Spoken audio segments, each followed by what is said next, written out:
Selamat datang di channel Fauzi Al-Maliki. Kali ini saya akan berbagi bagaimana pengalaman saya ketika interview kerja ya teman-teman. Semoga berguna untuk teman-teman ketika nanti akan menghadapi interview, karena ini yang saya alami ketika interview di beberapa perusahaan yang saya lamar. Jadi beberapa tips yang bisa saya bagikan berikut ini. Jadi ketika kita menjawab sebuah pertanyaan atau interview kerja, itu utamakan kita sudah siap-siap sebelumnya ya. Paling enggak kita sudah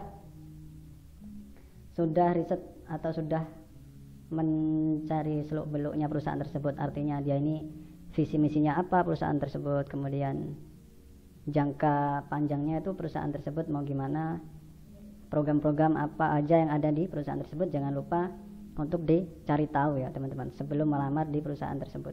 Jadi ketika teman-teman udah melamar, CV keterima, lolos interview, nah hal yang perlu diperhatikan adalah yang pertama, teman-teman harus percaya diri. Percaya diri sebisa mungkin jangan sampai menimbulkan keraguan ketika menjawab. Jadi berlatihlah untuk percaya diri dan beretika. Artinya beretika itu ketika teman-teman menyampaikan jawaban itu secara sopan, tidak terlalu menggebu-gebu gitu.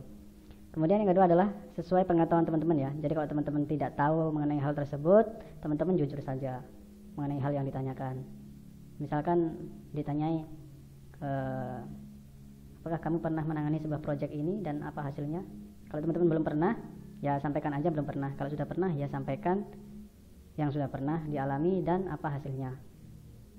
Selain itu, teman-teman juga bisa menggunakan pendapat dari riset. Riset itu adalah hasil penelitian yang sudah ada, yang teman-teman baca dari jurnal ilmiah, dari buku, ataupun dari website yang resmi, website baik itu dari Nature atau dari yang lainnya, atau website dari Kemendikbud dan lainnya, itu bisa digunakan sebagai acuan.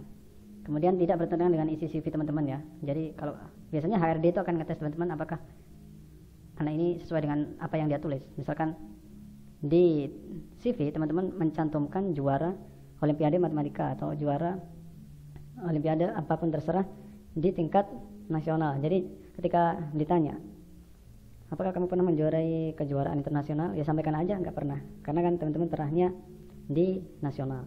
Jadi seperti itu. Jangan sampai menyampaikan apa yang teman-teman tidak alami atau tidak capai. Kemudian memerhatikan capaian Anda. Jadi sebelumnya apa yang teman-teman itu capai sebelum ingin bekerja di perusahaan tersebut. Misalkan teman-teman udah pernah memiliki pengalaman penjualan bersama rekannya teman-teman.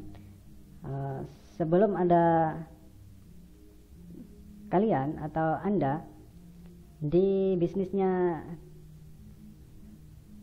temannya saudara, itu growth-nya itu nggak begitu signifikan. Ketika Anda kemudian growth-nya bisa signifikan, penjualannya sekian, naik sekian persen, itu sampaikan apa yang Anda lakukan atau yang Anda berikan sehingga mencapai growth yang signifikan tersebut, sekian persen. Jadi itu ya, kalau bisa dinumerasikan itu akan lebih baik. Jadi itu yang dapat saya sampaikan teman-teman. Dan jangan lupa sebelum interview itu benar-benar cari tahu tentang perusahaan yang teman-teman lamar. Itu yang dapat saya sampaikan berdasarkan pengalaman saya. Waktu itu saya lolos di 3 interview dan lolos 3-tiganya, tapi saya milih salah satu yang akhirnya saya kerja di perusahaan tersebut sampai sekarang.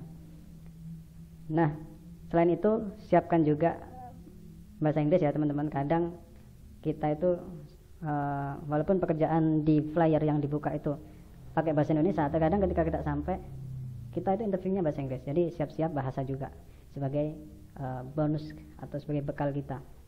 Oke teman-teman, itu saja. Kalau ada pertanyaan silakan disampaikan. Jika ada pengalaman juga silakan disampaikan di kolom komentar. Semoga yang belum mendapat kerja segera mendapatkan pekerjaan, yang sudah mendapat kerja semoga karirnya lebih baik lagi. Oke, and see you next time.